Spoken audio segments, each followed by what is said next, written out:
அண்மை செய்தி. புதுக்கோட்டையில் உங்களுடன் ஸ்டாலின் முகாமை வருவாய்த்துறையினர் புறக்கணித்திருக்கிறார்கள். விவரங்களோடு இணைகிறார் எமது செய்தியாளர் பாக்யராஜ். பாக்யராஜ், வணக்கம். என்ன காரணம் முன்வைக்கப்பட்டு இவர்கள் இதனை புறக்கணித்திருக்கிறார்கள்? முழு விவரம் என்ன?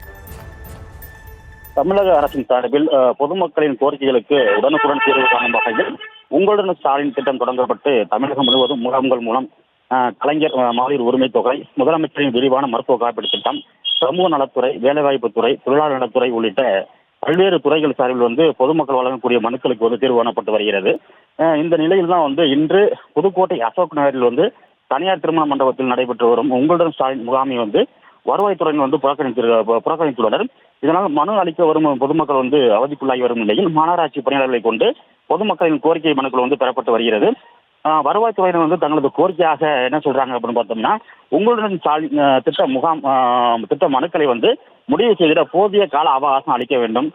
ஆய்வு கூட்டம் என்ற பெயரில் அளவு கடந்த பணி நெருக்கடிகளை ஏற்படுத்துவதை கைவிட வேண்டும். இந்த திட்டத்தின் முகாம்களின் எண்ணிக்கையை குறைக்க வேண்டும். இந்த திட்டத்தை செயல்படுத்த கூடுதல் பணியிடங்கள் மற்றும் அடிப்படை கட்டமைப்பு வசதிகளை ஏற்படுத்த வேண்டும் உள்ளிட்ட கோரிக்கைகளை வலியுறுத்தி உங்களுடன் ஸ்டாலின் திட்ட முகாமை வருவாய்த்துறையினர் புறக்கணித்துள்ளனர்.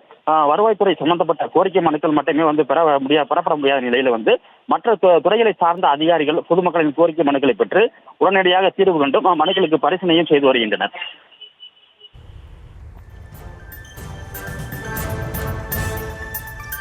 விவரங்களுக்கு நன்றி பாக்யராஜ்.